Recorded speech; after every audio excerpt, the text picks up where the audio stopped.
Recently, I made this video on my main channel talking about the steroid epidemic in the fitness industry and how it's been exacerbated by the digital age. Since this is a topic I've been close to throughout my life, I wanted to take the opportunity on this podcast to talk more candidly about this particular thing and how it's influenced my life as a former insecure fat kid that looked up to big bodybuilders like Jay Cutler and Ronnie Coleman, read Muscle and Fitness magazine, and how that outlook has changed drastically over the years. I've grown into an adult with a lot more self-confidence now, or at least that's what I've convinced myself.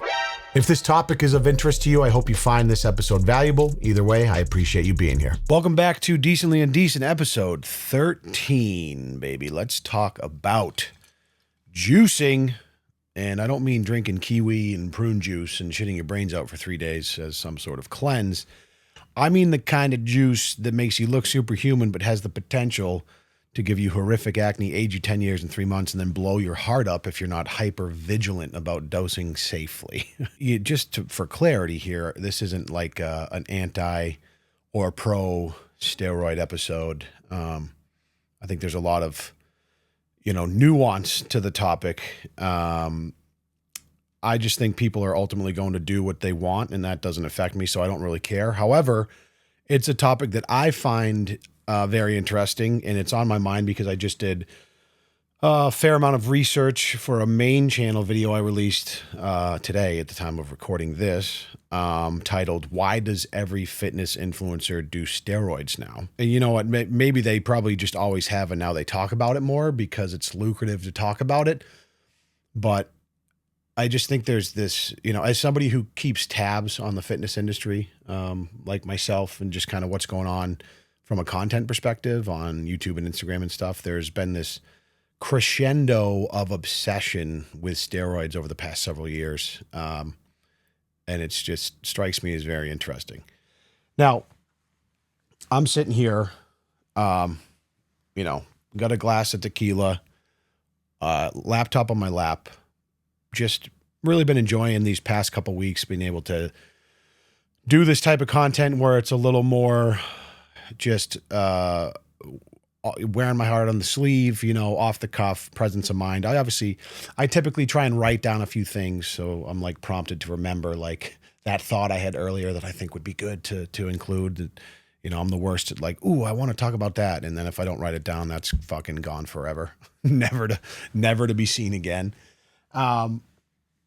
But at the same time, I like to go a little tangential sometimes, a little tangenty. So I want to talk a little bit about just the culture of steroids in general, like where it's at right now. Obviously, it's been around for decades, for a long time. I mean, I grew up in the 90s, idolizing guys like Arnold Schwarzenegger and Jay Cutler and Ronnie Coleman and Flex Wheeler and some of these old IFBB pros that, half of these guys fucking can barely walk, or pretty sure one of them lost both his legs to diabetes, and the health implications as these guys have aged has not been very good, as they're doing godlike levels of gear in the 90s. But I also want to talk more culturally, like in Hollywood, on Instagram, in the influencer sphere. Like it's just, they've really just permeated everything related to the human body and physical fitness and how your appearance. And, this is specifically about steroids, but, I know this topic is much larger than that. I mean, I actually got a comment on the video, of course, that was like, I wish you would talk about women and how they like blah, blah, blah. And I'm like, okay, I don't have time to cover it all, but like, I understand that like for a lot of people, steroids plays into vanity and how you look and insecurities. There's a million reasons why people might do it, whether it's, monetary incentives, whether it's insecurities or vanity. Maybe you just want to look huge because you were 12 and had a poster of Arnold Schwarzenegger and that stuck with you for your life. I'm not here to knock on people's reasons of why they do it or why they don't. It's more just to chat about it because it's interesting. It's top of mind for me. And I also just have an interest in it on a personal level as someone who likes to work out and is getting close to 40 and wants to, is interested in like human optimization and different ways I can try to increase my quality of life as I continue to age. And I'll get into that a little bit more later, my own particular interests. But I was a fat, insecure kid that, you know, when I was coming up, just had an affinity for these big bodybuilders I saw in the magazine. It was so revered at the time. These just huge, jacked, barbarian-looking guys like Hercules, and obviously we're coming off the back of Arnold being, you know, winning, being the bodybuilder of the decade in the 70s or whatever it was, and then transitioning to Hollywood and having that physique kind of being that thing that was idolized. So this isn't like a new concept. I think certainly over the last decade or two, social media has really changed the way it's received and the way it's talked about. No, and maybe more than changed, maybe lifted the veil on like the different industries that, like, this has been going on forever, which we all know. And now it's a little bit harder to maybe skirt by unnoticed. But in addition to that, there's the influencer aspect of it, where now anybody like someone like Sam Sulek, who was one of the main characters in the video I made today, who, if you're unfamiliar with who he was, he's like this young dude who was 21 now. He was 20 at the time, I think a year ago or a year and a half ago, where he absolutely blew the fuck up on YouTube. Insane growth. And he was just posting, 40, 50-minute vlogs daily, very unedited, very raw, very real. The sweetest dude, seems like a great guy. And it's just like him in the car talking, him lifting, him doing some poses in the mirror, whatever, just like good content for what it's worth. I loved it. It was slowed down. It was like, it was authentic. It wasn't that hyper in your face bullshit that YouTube's, been disseminating for years, but clearly just absolutely yoked to the tits. Which is fine. It's nobody's, I don't care. People can make their own decisions. I think that's, to have autonomy over what you do and your quest to live the life you want, I think is a beautiful freedom that we all have. But there is an element of like influence and, even when you're not specifically saying, hey, I do this and you can do this to look like me. I think just by the nature of social media and how everyone's kind of documenting their life now, you have these people that blow up and start to become idolized by a lot of kids. And just by the nature of what he does and how he lives his life, even if he says, hey, don't do this, there's a lot of health risks. It's kind of like the old adage, do as I say, not as I do. It's like, well, you can do that to your kids. I mean, kids are no different. You tell your kid not to do something, but then he sees you doing it. Well, guess what? He's going to do the same thing because he sees dad doing it and he likes dad, and that's cool. What I want to cover in this episode, I'm just going to kind of bebop around to a couple different things. You could talk at great length about body image, the incentives to stand out from the crowd when you're in an industry where your body is the main selling point for your products. And I mean, you talk about a multi-billion-dollar industry when you're talking about fitness. There's so many different ways to monetize the human body. And, I think the thing that really has irked me the most, and is one of the things, people make a lot of content about this on social media, is the people that are trying to pretend like whatever they're taking or the products that they're using, whether it's their company or something else, that is making them look a certain way, and they're selling you something. They're obviously selling you workout programs and nutritional advice. And they're like, yeah, do this. And maybe you can look like me, but also, I'm on fucking $5,000 of gear every month. The typical, like the best example of this, like the worst type of person in the space, is like the Liver Kings, where it's like you're just lying through your teeth to your audience to sell shit to enrich yourself, especially when it's, well, I guess the stuff he's selling might not be incredibly detrimental to your health. I think Liver King was doing protein powder, selling the ancestral tenants, and I'm sure he had like a PDF, and he's got all types of fucking products. Very grandiose, but Liver King's kind of that perfect example of the fringe, extreme, freakish physiques and the crazy behavior get the most amount of attention. It's just the nature of how information is shared. Things that are more remarkable will get more eyeballs. And if you can parlay that into a product or something, you can make a shitload of money. So there's incentive for a lot of these people to get absolutely freakishly yoked and then sell you shit. And I don't mind, like, if you're honest about it, it is what it is. And there's a lot of great influencers, a lot of guys in the industry that are very honest about what they're doing. They just do it. Maybe they're trying to compete at a competitive level in actual competitive bodybuilding, which is one thing. I mean, that's a whole nother level. And then there's people that just do it at a level where they're trying to kind of get away with pretending they're natural, but it's always,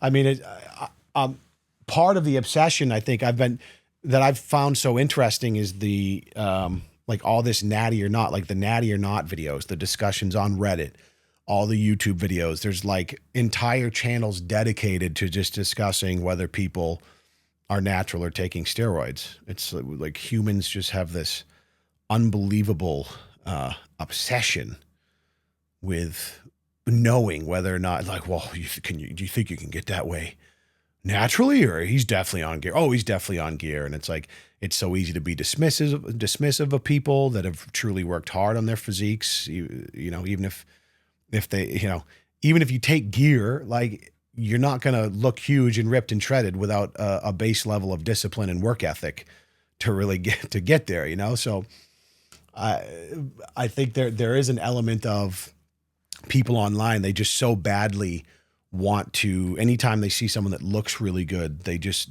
intrinsically want to find something to discredit that person for looking that good, because it makes them feel better about themselves in their own situation, and maybe you know, in a place where they're not as happy as they could be or something like that. But competitively, it's one thing. I made the joke in the video I made that, like, you know, in competitive sports, you know, there's been scandals for decades, you know, when there's millions of dollars on the line and, you know, 10, 20, 30, 40, $50 million contracts, obviously people are going to do anything they can to gain a competitive edge. And, you know, the only reason why you would consider it cheating or illegal is because if other people are following the rules and this person's not, then yeah, that's an unfair advantage. So I can see why that's problematic, but I think it would be funny. Like, I feel like they should just have, you know, sports or like a league, like an NFL league, where they just let people get completely juiced to the tits and let them tear each other apart on the field. Because after all, it's for our entertainment, you know, why the fuck not? But yeah, sports, it's interesting. And especially, you know, where I start to have mixed opinions, not mixed opinions, like I said previously, you know, I don't have really any qualms or issues with people that want to have autonomy over their body and decide to do something that might reach a certain goal. Steroids are a drug, and like many drugs, they can probably be used responsibly and in a way that isn't going to hinder your ability to lead a full life. But like drugs, and like most things that can be used responsibly, they can be used absolutely irresponsibly. And that's true for everything. Alcohol, drugs, roids, food even. I mean, food is the one thing that we can't live without. Certainly you can live without booze and steroids, but it just goes to show that, like, even something that is quintessential and vital for the existence of life, for living, you must consume food. When not done responsibly, it can kill you just about as fast as steroids can, probably, or drugs or alcohol. That's a little bit aggressive. Probably not as fast as drugs or alcohol, but you get the point, right? So with the proliferation of, you know, these young kids becoming influencers, like the Trend Twins and like Sam Sulek, it does make me wonder about, you know, the effect that has on other young kids that look up to them and want to follow in their footsteps. They see them blowing up, making a lot of money, getting popular, getting these freakish physiques that people, you know, fawn over. Interestingly, it's usually just dudes fawning over other dudes. Don't get me wrong. Like, I love a good physique, and I'm one of those dudes fawning over the dudes with big muscles, but it is kind of weird when you think about it. Like, there's not a lot of, you know, there's not a lot of chicks that are into just like massive muscles. Chicks like aesthetics, but dudes that really get huge, they're doing it for other dudes, really. That's all in themselves, of course, but I do always get a chuckle out of that particular dynamic. There is kind of a line where you cross out of like, hey, I'm trying to look good so I can, be alpha and get chicks, to the point where it's like, now I'm just kind of looked at as a freak, and you're still kind of revered, and you can like maybe get into Hollywood and have cool movie roles and stuff like that. But there's just so many different levels to it, and it's interesting that like the nomenclature of fitness industry, quote unquote, which is kind of the umbrella term for everything that's like people who are actually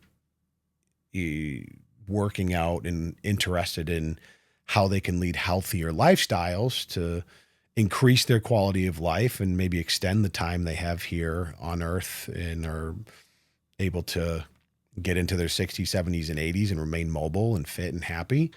That's wonderful. But then also under fitness is, people that are just taking drugs and hawking bullshit supplements on Instagram and making millions of dollars selling you a dream. So I think there needs to be a little more delineation between the different subsections under the fitness umbrella, because fitness is not health, really, at least not in the industrialization sense. So in fact, it's quite the opposite. So I think like a lot of things in the digital age, the extremes continue to get pushed harder and harder and harder, right? Whether that's political division, physical traits. You can talk about how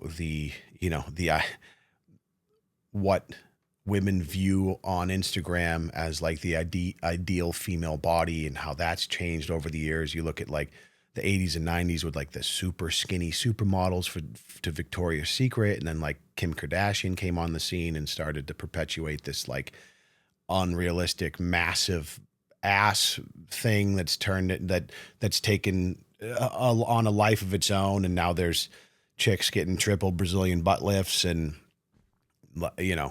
filler, bow tie. There's so many different levels to like the extremes people go to fit this certain visual aesthetic that is, culturally, I don't want to call it culturally normal, but like slowly kind of creep into the cultural ether.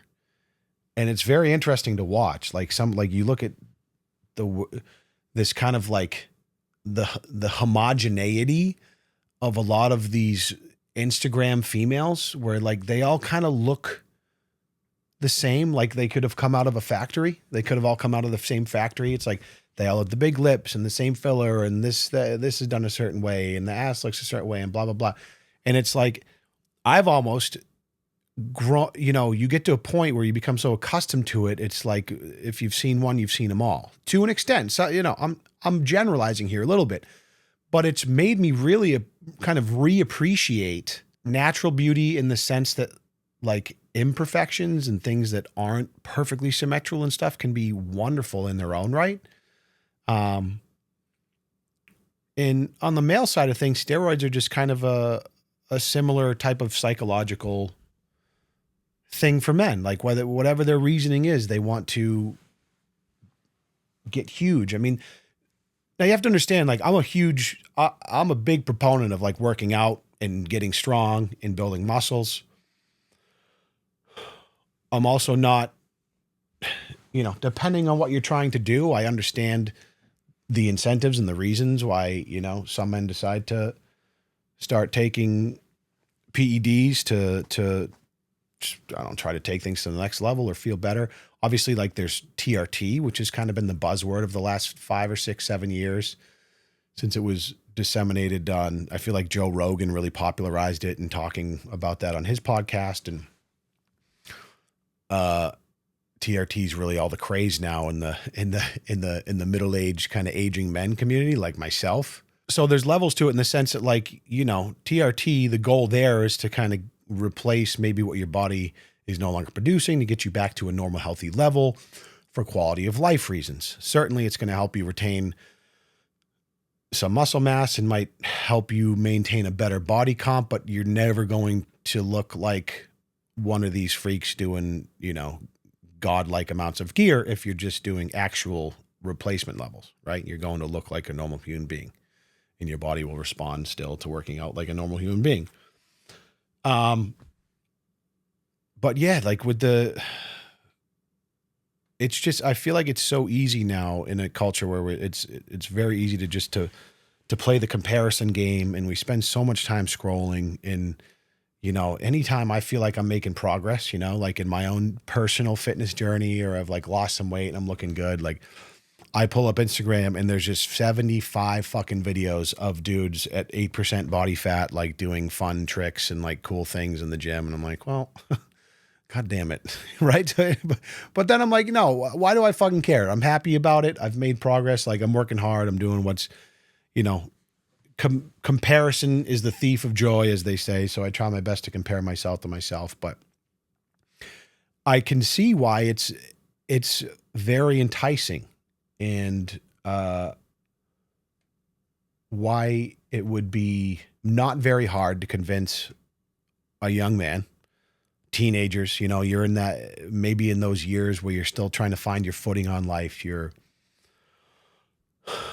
insecure. I mean, everybody's insecure, but maybe you're at that in those years where it's the insecurity is a little worse. You're trying to figure out where you fit in. You see these guys on social media, or these guys in Hollywood, the Marvel superheroes that, I mean, let's be honest, everybody in Hollywood's taking shit to get ready for their roles. That's no news. That's not new news. And so it makes perfect sense why a young kid would want to do that. So like, I totally get it. And I just think the problem is when like, there's definitely a mismatch of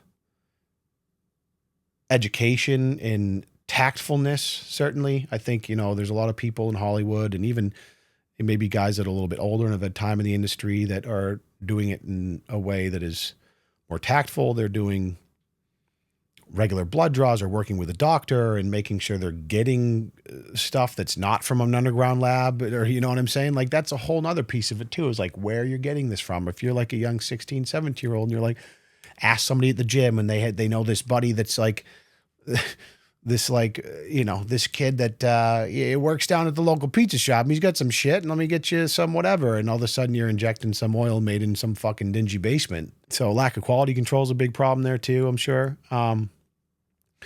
Now, the TRT thing I want to talk about, because that's, outside of like just the astronomical amounts of gear that like bodybuilders do, and the obvious health implications of that. I mean, most of these guys know what they're getting into, and they don't care. Certainly a lot of them go on to make a pretty good amount of money and a decent living for X amount of years. But there's just case after case after case after case after case of these guys being in their 40s or their 50s, and if not their body just completely breaking down, them dying, dropping dead, their heart, enlarged hearts, arteries exploding, whatever the fuck it is. Because frankly, the human body is just not meant to carry around that amount of mass. So, obesity is one thing. The human body's not meant to carry around 300 pounds of fat. It's not healthy. It's taxing on all your systems. And there's carrying around an absolutely abnormal amount of muscle all the time is not a lot different in many ways. And certainly there's, elements of the drug itself that lends itself to the health issues. It's not just the idea of carrying on a lot of muscle, but TRT is the whole thing, that's been the new wave the last decade. It's been going on, I think, for a long time, especially with guys in the industry that do a lot of drugs. A lot of them don't really ever come off. If they're going to take a break, they typically just go down to what they call like a cruise. They call it like blasting and cruising, where like you're either cycling or you're cruising, which is basically just doing lower doses of your cycle, right? I spent a lot of time on like bodybuilding boards and stuff. Like I said earlier, when I was a heavier, insecure kid, I was very interested in this stuff, and I started to get into lifting in high school, and was playing sports. I started to competitive power lift. I found like I had a knack for lifting weights. I was very strong. I was a heavier kid, so just naturally physics would suggest I could push more weight as I started to train more. And so I spent a lot of time on these old message boards, learning about the industry and like, watching these guys compete, and I was just absorbing a lot of it. And I never really, at the time, I wasn't eager to run out the door and like try anything or whatever. But as I was getting into my teenage years, my later teenage years, I had some, let's say, long story short, it was just like some, what I thought was hormonal issues. I was kind of like self-diagnosing a little bit at the time because I had some abnormalities. I developed gynecomastia as a young teenager without ever having taken, like I was never not taking anything. I had some hormonal issues, some hormonal imbalances as a teen that in hindsight, I think after I had seen some doctors, it was like, they called it secondary hypogonadism, which is basically like, we don't really know why, but your hormones are a little fucked up. Like your testosterone's very low. I think maybe my estrogen was a little high, which is probably why I developed that. But again, this is not from any sort of supplement use. I was literally only taking protein powder, and I think I fucked with creatine a little bit, whatever. So I got into like my late teens, my 20s, kept going back to the doctor, was getting different tests, being like, what's going on? And like, you know, I was able to get stronger and put all the muscle, but I always struggled with weight, and like I was always heavier. It was very difficult for me to drop weight. And this isn't to say I was doing anything heroic as far as my diet was concerned. I was young, still uneducated in a lot of ways. But eventually got to the point where I had several tests over the course of a few years, and I was like in my early 20s, and they're like, yeah, you're basically a candidate for a TRT. And I was like, what's that? They're like, well, you just take testosterone because it's very low. And I think you might benefit from that in a lot of areas of your life that you've been, you know, these things you've been struggling with, quality of life, energy, feelings of depression, stuff like that. Anhedonia, all these things, stuff, you know, I was essentially a teenager, and like the essence of being a young man, for whatever reason, for me, my shit was just a little bit out of whack. And I don't really think I'll ever know why, but so that was it. So early 20s, there I go. I'm like, fuck it, I'll try it. So I was on TRT before it was fucking cool, man. And you know, I don't really ever talk about it because I don't really have incentive or need to, but like for me, this podcast, kind of sitting down in front of this mic, has just like been a fun opportunity for me just to open up a little bit about my life for anyone who's interested, and maybe that can give them insight into their own life. But I think it's funny now because this is 20 years ago, right? This is 2 decades. This is a long time ago. And over the last couple of years, you know, anybody who's been following me, you can watch any amount of my videos online and kind of see my journey through being heavier and losing a little weight, being heavier again. And then of course, over the last 2 to 3 years, my wife and I have both really, you know, made a recommitment to just exercise and fitness. She's had an incredible transformation. For the first time in her life, she's into it. I've been on and off the wagon my whole life, and I'm probably relatively to the roller coaster of what my fitness journey has been in my life. I'm in pretty good shape. For someone who's 39, I think, and that's, you know, due to our lifestyle and the food she cooks and the way we eat. And obviously I try to work out hard, and I try to be disciplined in certain areas, and I slip all the time. I fuck up all the time, but you know, I'll get comments, like I'll occasionally post like a thirst trap on Instagram, right? Or something, like a picture after a workout. I'm feeling pretty good. I'm all pumped up. Got a couple bicep veins popping. And I'll get a comment like, oh man, look at what the TRT does. And I'm like, well, you're not wrong because I am on TRT, but I've also been on the same protocol for like 20 years. So 3 years ago when I was fat, I was on the same protocol. I was like, nothing has changed. So that's a little insight into my life in the last 20 years. And for anyone who's curious, like I basically just do weekly injections of like 125 milligrams of test site weekly. And that keeps me around like mid to high normal, like 600 to 800 NG per DL, whatever. I know that means nothing to many of you, but I am genuinely at a replacement dose for what should be like a healthy adult man. And you know, that's just been my life for the past 20 years. And it just feels so second nature now. I don't know. It just is what it is. And the one time in my life I ever experimented with more than just a TRT dose, I was getting out of an old relationship, which I had spoken about on a previous podcast that was a little tumultuous. And this was over a decade ago. This was like 2011, maybe 2011, 2013. So like probably 12 years ago.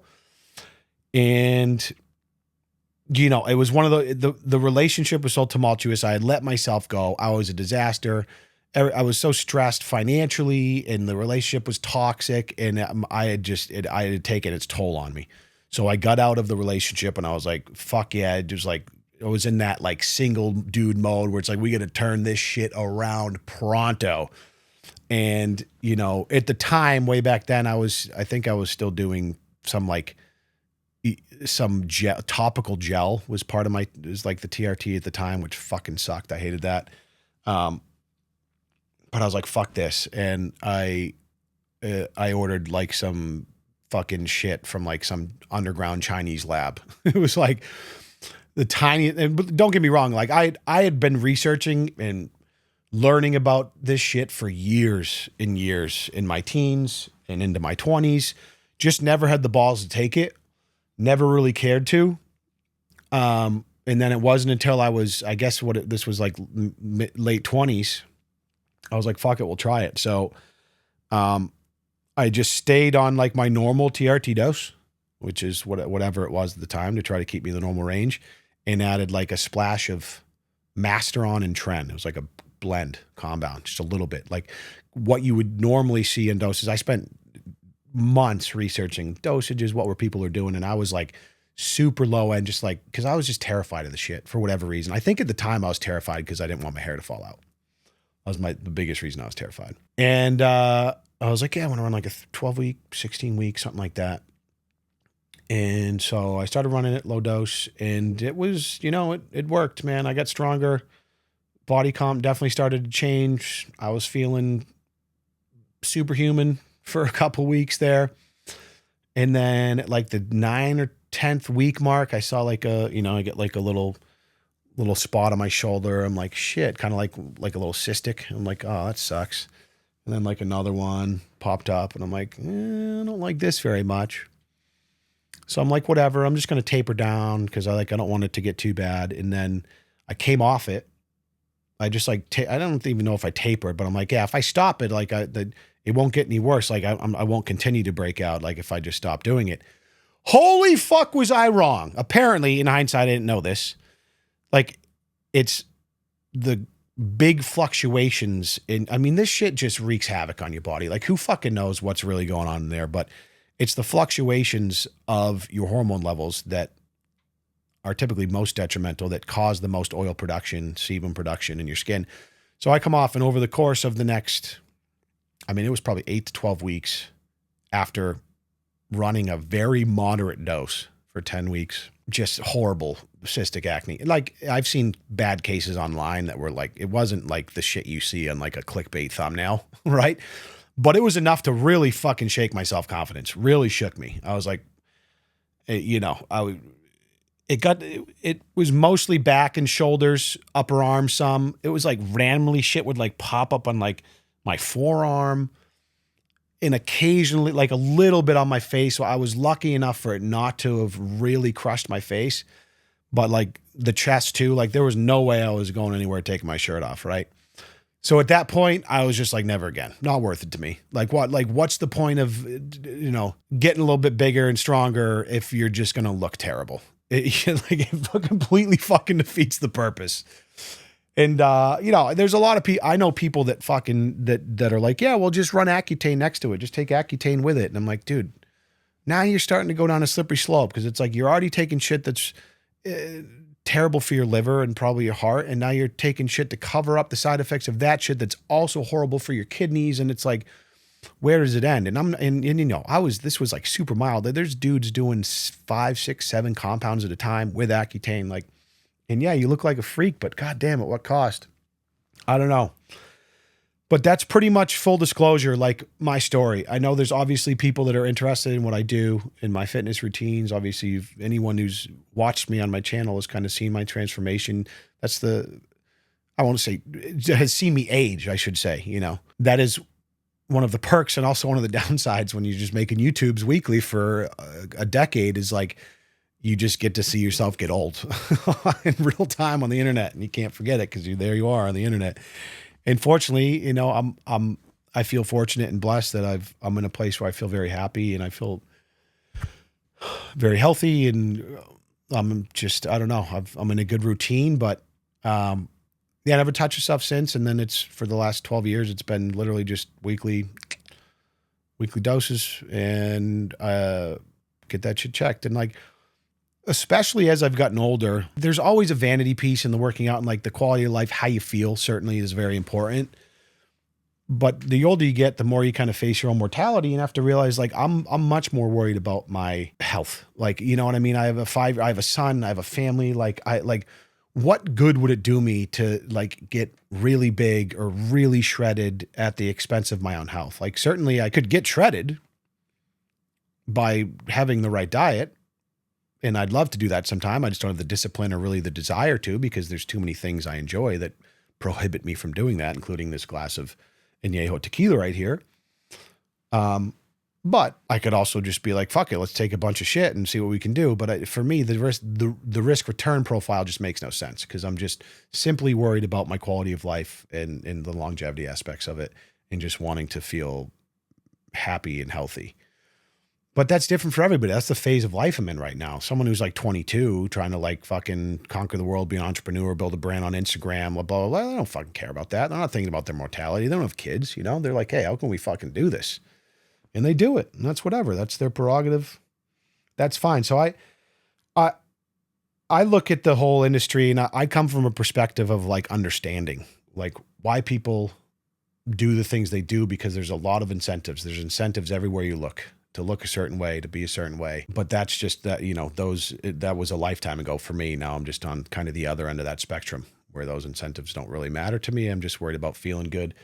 And I do, and I feel good. And so when I see comments like that, like, oh, Leo, what's you on, Leon? And I'm just like, well, you know, I don't usually respond, because it's like, you say TRT, and there is always going to be a large demographic of people that will immediately discredit any discipline or hard work just because you mentioned TRT. And it's whatever. I don't really care. People are going to think what they're going to think. But like, bro, in the last 20 years I've been on TRT, I was pretty fat and unhealthy for like 17 to 18 of those years.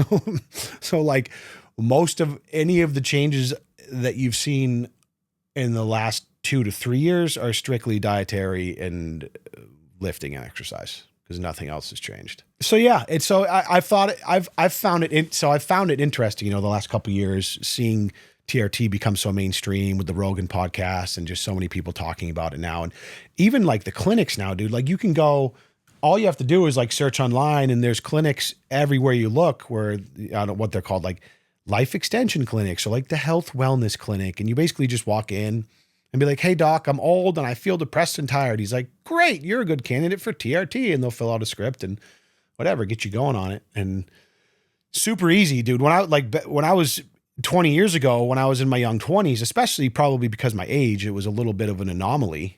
You know, some of the test results I was getting, it was much more difficult, you know, and that's why it took a few years and lots of doctors visits and tests trying to figure out what was going on, until they were like, you know, maybe let's try this and see if it helps. And lo and behold, my quality of life did improve quite a bit. So yeah, but these days it feels like such a different game. It's become very popularized. It's a big money maker. Obviously, if you're selling vitality and youth to men that are getting to that age where they're starting to slow down a little bit, yeah, it's going to be a huge money maker.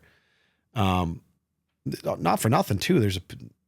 We live in from what I understand, like the average testosterone level of adult men is been declining rapidly for decades too. So I don't know what that says about our culture. I mean, there's a million different reasons probably that might be a possibility. You know, practically every aspect of the modern westernized lifestyle is meant to comfort and placate people, you know, not to mention the changes to the industrialized food industry, toxins, and practically fucking everything, microplastic, the list goes on and on and on and on. Like, you can't just pin it on one thing, but so many just little micro lifestyle things and the industrialization of a lot of things. I think, you know, death by 1,000 paper cuts, really. And I think that's kind of where we're at. So I think it's a wonderful thing, to be quite frank. I think hormones, when used appropriately, can really add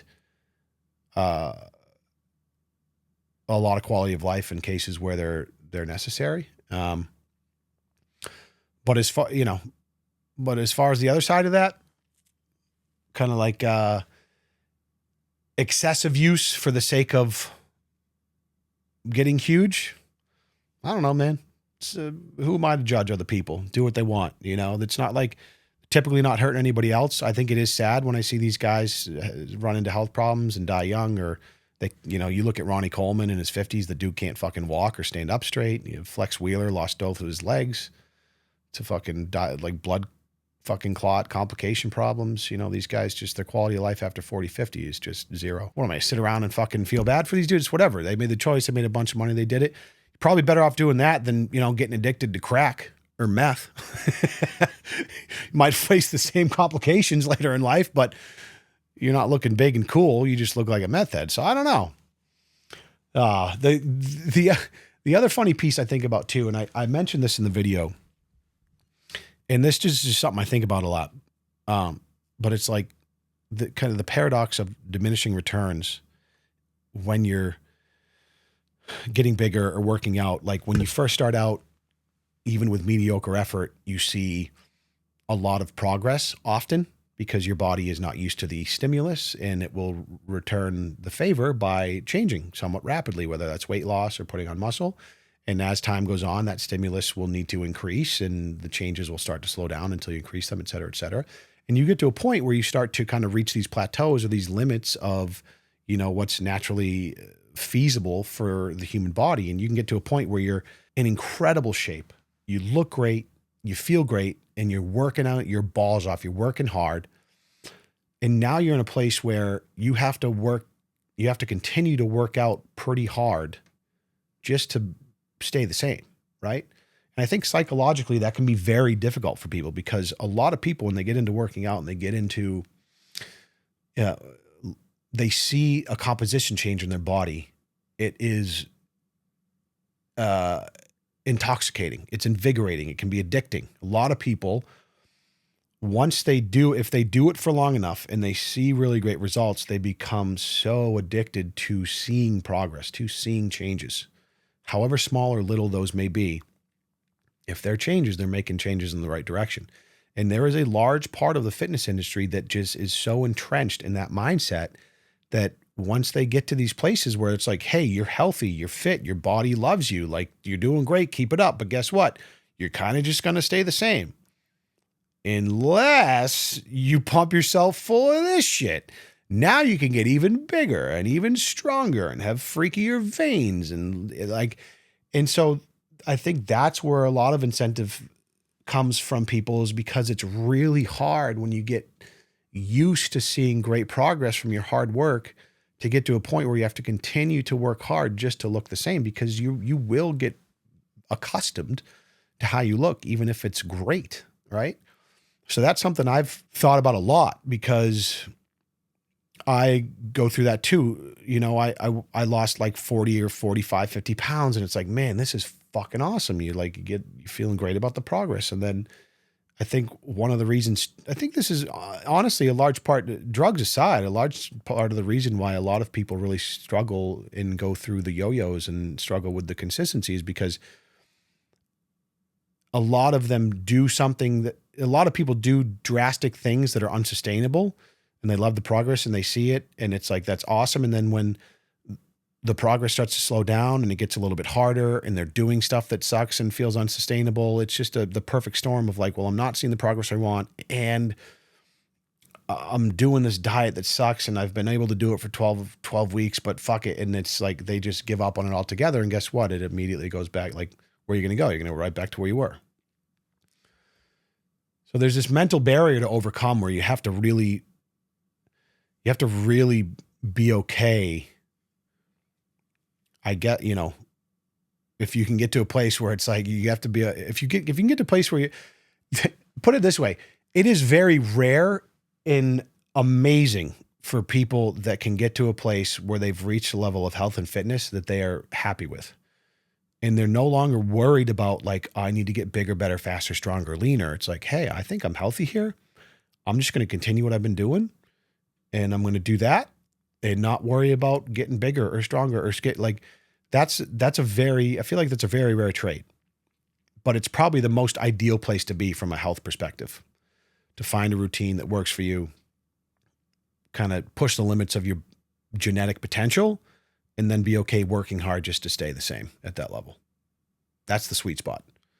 But we live in a culture of excess. We live in a culture of likes and views and extremes. So it's very unusual for people to be okay with that, especially if you're incentivized by money and whatever the fuck else. So I find the whole thing very interesting. I mean, I don't know. I totally could see the appeal of just being like, hey man, if you're someone who's like has potential and you're like, you respond well to working out and certain drugs, it's like, man, there's possibly the whole world at your fingertips. If you just do this, take that, work out here. Next thing you know, you could have, 1.5 million Instagram followers and be making 7 figures. Fuck it. If I was at that age and I had that potential too, I probably would have done it. But I'm fucking old now and I didn't grow up, those years are long behind me before social media ever really came into existence. So I did want to just real quickly before there was a couple comments on the video I made today about this whole topic. I've covered a lot of the same things. I referenced a bunch of Sam Sulek videos and the Trend Twins and a couple of guys like Jesse James West, who I think, or Jesse in general, make pretty decent videos. There are a lot of guys in the space that I think are great, that are open and honest, whether they're using or not. There's plenty of guys that don't, and I think are generally honest naturals that make great content. There's a lot of guys like Dr. Mike and, Renaissance Periodization and I forget a couple of the other names, but they make very good science-based content that's very helpful for people that are learning or interested in learning about the science behind fitness and what goes into hypertrophy and all these different things. And then on the flip side of that, there's like the Trend Twins, who are like 2 21-year-old kids that are absolute freaks of nature, pump themselves full of drugs, and just make fucking funny, entertaining vlogs about how to get absolutely fucking huge. And you know what?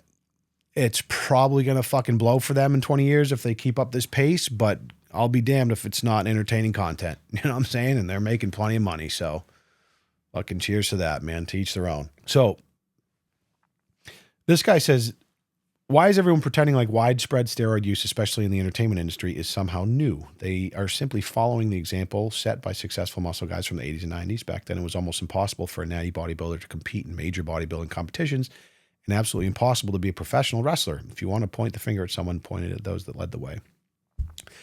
Yeah, I mean, I did mention that, this isn't new. It's just a different iteration of it,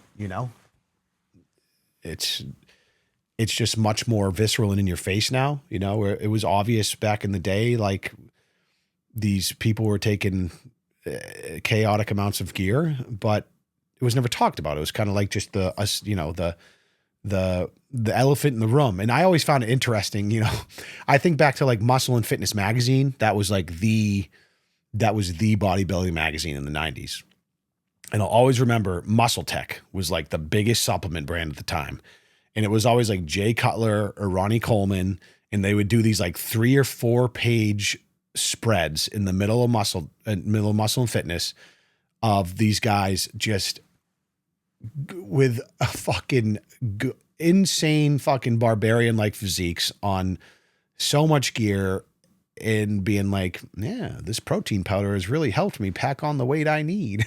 Like, it's just funny because like that, they're right. I mean, that's the same thing that happens on Instagram today. It's like, hey, look at this insane fucking body. Also buy my BCAAs. Okay, dude. And hey, maybe the protein powder was an ingredient in what got you to 310 pounds and 8% body fat. But I'm going to go out on a limb and say it's not the main reason why you look the way you do. So yeah, it has been going on forever, but it is, I think it's just exacerbated now, or the veil has been lifted, or I think, I don't know. It's just so much more in your face. which may be good or may be bad. I haven't really figured that out yet. I think there's more honesty as a whole, which I think is good. But I do think that with that obsession with the industry, I think it becomes like this silent, even when people aren't like, hey, take steroids to get huge. It's like, well, we're all doing it. So it's going to be that silent influence on young kids that see it happening and want to do it anyways, is what it is. This guy who has a back double bicep pose, clearly like looks like an amateur natural bodybuilder, his profile picture. He says, well, why do female content creators wear makeup? I'm like, because the title of my video is, why does every fitness influencer do steroids, right?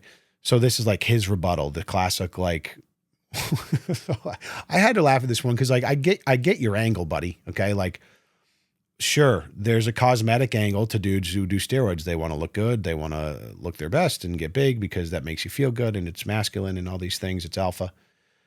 But I cannot remember the last time wearing a lot of makeup made someone's heart blow up at the age of 30. That's not an apples to apples, my friend. If we're talking cosmetically, like, the incentives behind why guys do it, like, I get it, but you cannot compare makeup to steroids. I thought that was fucking hilarious. But continue on, Justin. You look great in your back double bi, buddy. You look just big enough to possibly be natural. If you're on steroids, God bless. This one responding to the title, why does every fitness influencer take steroids? This guy says, because you don't get clicks by being smaller, medium, or even large. You have to be triple XL or you don't compete with the guys who are. I mean, that's facts, really. Like you said, it's the extremes, man. It's unless you find a way to carve out your niche in a way that lends itself to being just normal fit, you have a much less likely chance of getting on the Discover page. You know what I mean? Unless you're funny. If you're strictly like a physique only guy, like you're going to blow up by taking just like B-roll, cool music videos. Yeah, man, you got to be that triple XL. So I don't know. Maybe. Yeah, no, I'm not going to say that. This guy said, I'm a bit of an old young man now, and I was prescribed testosterone to poke my butt cheek with once every 2 weeks, nowhere near enough to get me big gains or anything. But one thing I did notice about taking test psyp is that I have not gotten sick or had a cold or flu in the last 4 years being on TRT. It's a very nice perk. I think I included that because, speaking from experience, I don't think that TRT has any bearing on whether or not you get cold or not. I could be wrong. Maybe he started taking his vitamins along with it. I just don't know if I've seen the research to suggest that taking testosterone reduces your chance of getting a cold. There very well may be an immune system element to it. I could be wrong. Again, there's so much information on this shit. All I know is that I've done quite well not getting sick either, just in general. I do take quite a few vitamins. I feel pretty good about my vitamin stack. Allergies, though, getting completely crushed right now. Allergy season, bad news. This guy, Eric, says, it blows my mind that people see a plateau of results as a bad thing. Hitting your natural biological maximum is an achievement worth celebrating, not a reason to be disappointed at all. Performance enhancement is another thing, but being dissatisfied with successfully reaching the peak of your physical form is just wild to me. I imagine that's like making all the money you could ever spend and refusing to spend any of it because you still think you haven't made enough money. Oh, he's saying, oh, at the end there, like a little self-realization that like, oh, maybe that's me. Yeah. I think it's part of the human condition to just never be satisfied, whether that's with wealth. I mean, he's completely right. You look at guys that have hundreds of millions of dollars and never take their foot off the gas because it's never enough. And I think physical conquests are no different for many people. There always has to be what's next. There's never, hey, this is great. I'm okay with this. And I truly think it's a superpower to be someone who has the self-awareness and the ability to objectively look at something and be like, you know what? I worked hard. I made this happen. I'm okay with this the way it is. There doesn't need to be a next.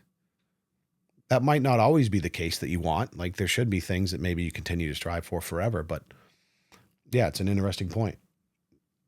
It's a personality. I think a lot of it comes down to personality, probably how you're raised, parental influences, whatever it is. And for what it's worth, maybe that mentality, you might need that mentality to be the best at something. Like you talk about like the Michael Jordans, the LeBrons, like some of the GOATs of all time at different sports. It's like they probably have that personality that's never satisfied.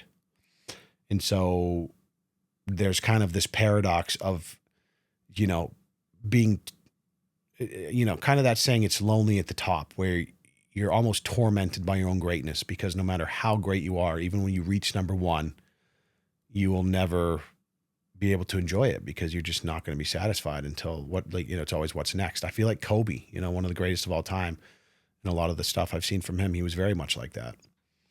And it's weird because it's admirable in a way, but when you're the one living it, it is almost torment. Like, why would you not want to just be happy? Live like, it's fun. I don't know. I'm sure some of these guys are happy, and there's beautiful things that come along with it, but there is a human condition that is rooted in just the inability to find peace in what you have, and never being able to be just kind of grateful where you're at, and always be looking at the next goalpost. And I think there needs to be a balance between having that mindset when you need it, and also being able to take your foot off the gas and just be present and live life, and look around and be appreciative of what you have. And now we've veered way off topic, and we're getting super philosophical. So better wrap it up before I pour my third glass of Reposado. So I appreciate you guys listening here today, man. If you're still here, I know, this is a bit of a niche topic. I'm sure there's some of you that have followed me over the years and were curious about like what goes on a little bit behind the scenes with me. It's nothing super exciting. But now, I just fucking had a weird childhood and the teenage years, and was on TRT before it was cool. Been doing it for 20 years. I will say too, I wanted to mention this too, like, so the term TRT gets a little bit abused because it stands for testosterone replacement therapy, right? Replacement therapy, which means you're taking enough testosterone to put your body in the window of what's considered normal. Now, TRT has kind of been usurped by a lot of these guys that do a ton of gear, and they just say they're on TRT when they're not doing huge cycles, when they're really doing, like 200, 250 milligrams a week and putting themselves at very super physiological levels. So there is a lot of misuse of the term, where there's guys that just say they're on TRT when really they're just kind of perpetually on little cycles, right? So there is that element, and I can see why, like when you're someone who's been doing this for a long time in your life, and you cycle on and off, and you do these huge doses, all of a sudden doing 250 milligram, whatever it is a week, doesn't feel like that much, even though it is doubling or tripling what a normal adult male would normally have as far as testosterone goes. So there is a little bit of a hijacking of the term in that sense. As I had mentioned, I am much more concerned about my health, and TRT has a tendency to not to go down the science rabbit hole, but to like make your blood more viscous. It creates more red blood cells, iron. There's all these things. So I'm very vigilant to make sure I'm getting blood work regularly. I donate blood when I need to, if my hematocrit gets a little bit high. And this is just at very basic, normal levels. So that's my focus, always has been. I've been happy with it. I think the ship has sailed for me. I mean, I told you the story about, God, the fucking 12 years ago, and then like the acne. I was like, yeah, that was never again. And I've never had the desire to again, because I was always like, what would be the point if I'm just like, if I'm going to be afraid to take my shirt off? Why would I even care? Like, why would I? What's the point? Anyways, little insight into my mind, how I think about some of this stuff. Yeah, I don't know. I get it. It makes sense. I'm in it. I like the industry. I like watching stuff. I like seeing what people can do. Don't get me wrong. Like, I'm still impressed by, even at the competitive levels with some of these guys, it's very impressive what they're able to do. And there's no, it obviously takes an unbelievable amount of work and dedication and dietary. Like, there's no secret that to get to the size that some of these guys are is, certainly, yeah, there's the juice that's involved, but these guys are disciplined. They know what they're doing. And I give them credit for that. If that's the choice they want to make and the life they want to live, that's great. Curious to hear what you guys think. And I appreciate you guys for listening. Thanks for letting me chat for a little bit. Get this off my chest. I just had this on my mind because the video I made about Sam Solik this week. And it feels good to talk about out loud. And I'll see you next week. Deuces.